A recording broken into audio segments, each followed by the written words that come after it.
Hey there, welcome to the second episode of Scotland series. Today is my second day in Edinburgh and I have to say it's incredibly beautiful. No matter how many days you spend here, it feels like it's never enough.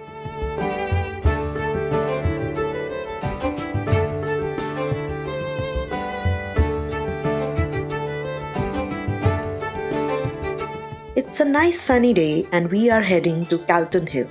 There are different paths to the top, some have stairs while a few are suitable for prams and wheelchairs. We will take the ramp path. Calton Hill in Edinburgh is a volcanic hill that rises on the east side of Princes Street. It features important monuments like the unfinished National Monument, the City Observatory and the Dougal Stewart Monument. From here you can enjoy fantastic panoramic views of the city.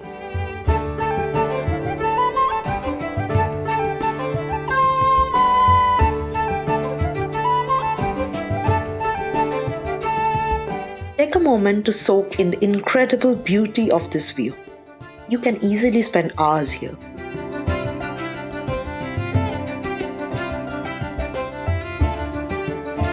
This is the National Monument, a commanding neoclassical structure which stands as a tribute to the fallen Scottish soldiers of the Napoleonic Wars.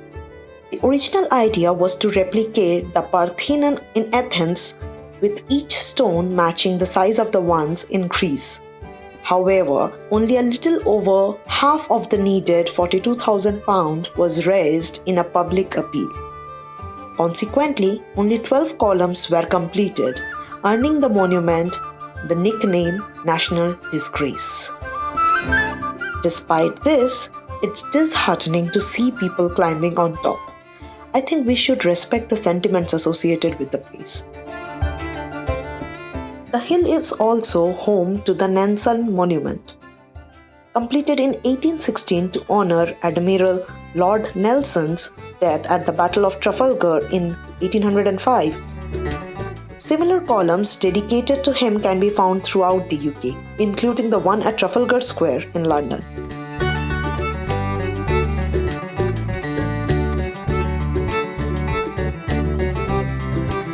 The memorial to the Scottish philosopher Dougal Stewart was modelled after the Choragic monument of Lysistrates in Athens. It takes the form of a circular temple with 9 fluted Corinthian columns surrounding an elevated urn on a circular podium.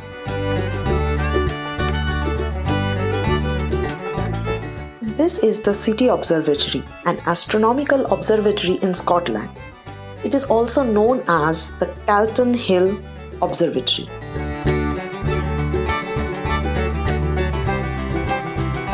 Calton Hill and its monuments represent 19th century attempts to make Edinburgh the Athens of the North.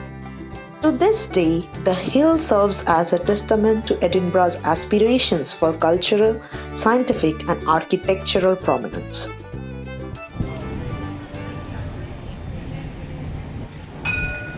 No trip to Edinburgh is finished without experiencing the tram.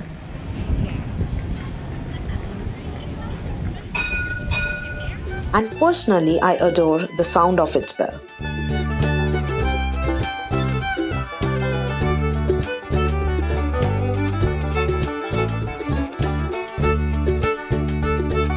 When we think of Edinburgh, the picture of the Scot Monument pops up.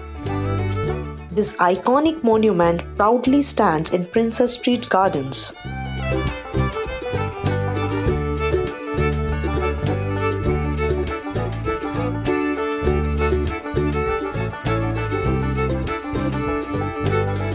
It is dedicated to Sir Walter Scott and holds the distinction of being one of the largest monuments to a writer globally.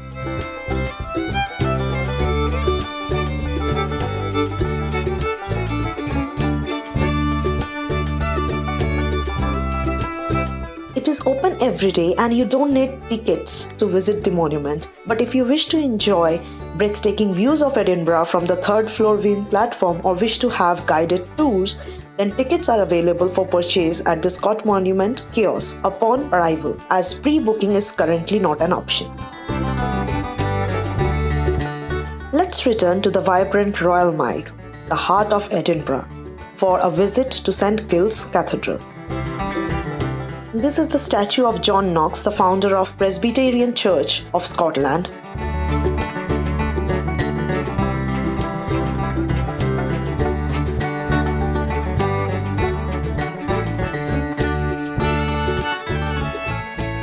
St Giles Cathedral is open to all, to worship, to visit, and to experience music, art, and history within its walls, and you don't need any tickets to enter.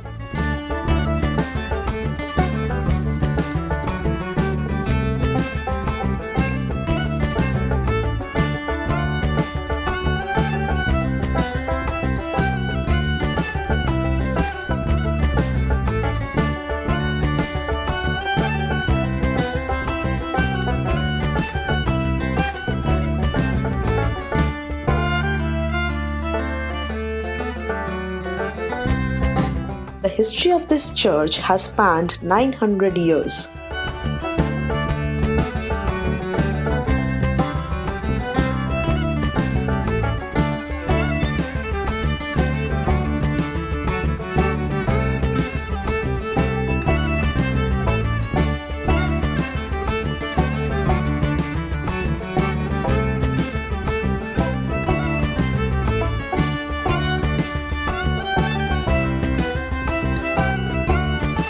Highlights of a visit include the beautiful stained glass windows and the impressive Reger organ.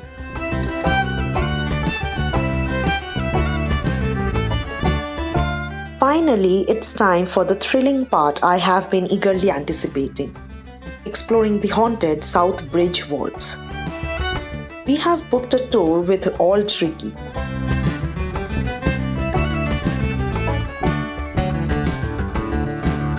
This 1-hour tour takes you through the vaults of the South Bridge that date back to the 1700s, beneath the streets of Edinburgh's Old Town, into a dimly lit space that many considered to be haunted.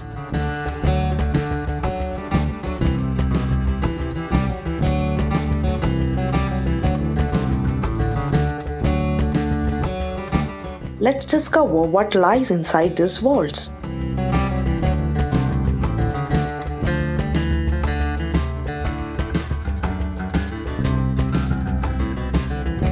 As I entered the vaults, an eerie sensation washed over me. The dampness permeated the darkness, and a distinct non-human presence seemed to walk alongside me. These vaults were initially used by businesses, but soon began experiencing problems as the vaults were a dark, damp place without any natural sunlight. Even the living conditions within the vault's gloomy stone walls were poor, with hard stone floors and even rodents. During this historical period, there was no modern plumbing or lighting. Instead, people relied on buckets and oil lamps, filling the vaults with a musty air that carried the scents of sewage and fish oil. Certainly, criminals found other uses for the vaults, engaging in nefarious activities like illegal whiskey distilling. Today, the rubble has been cleared, unveiling the elaborate tunnels and the dark and fascinating history of the vaults.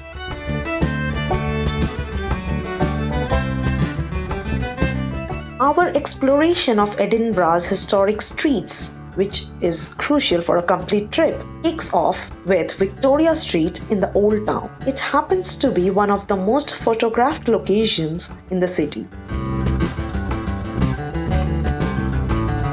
Its gentle curve and colorful shop fronts make it a favorite spot for tourist photos, postcards, and TV adverts.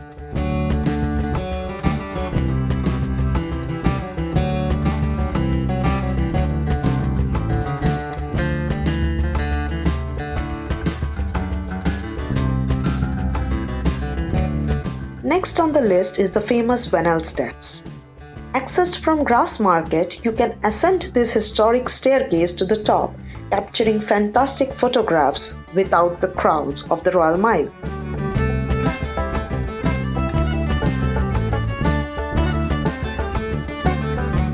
An intriguing fact is that the term Vennel is an ancient Scottish word derived from the French Vennelle, meaning a narrow lane or passage between buildings.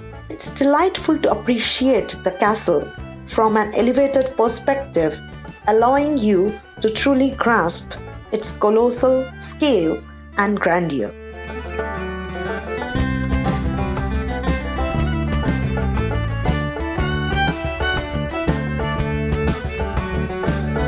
So we are at Charlotte Square, a UNESCO World Heritage Site.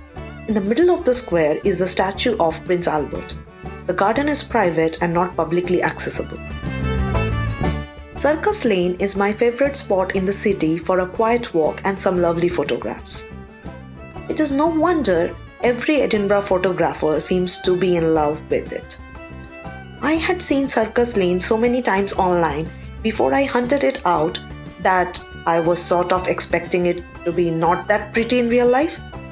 But it was. Believe the hype for once. All the terraced mews houses have pots and hanging baskets outside, so it's all colorful and floral. Some great front doors too. Magical. There's not much else to say really. It is just a lane, but a very attractive one. So you won't regret going a little out of your way to find it if you are already in Edinburgh. Lastly, we are at Princess Street Gardens, one of the most important urban parks situated in the heart of Edinburgh.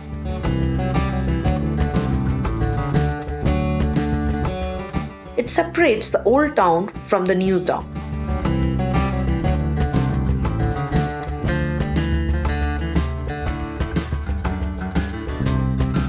Princess Street Gardens was created by draining Edinburgh's largest loch, which means lake, the Nor Loch.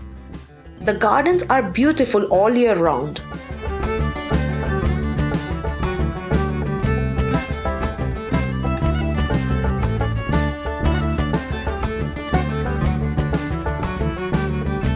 Ross Fountain is the park's most important monument, and the castle adds a perfect backdrop to this gem.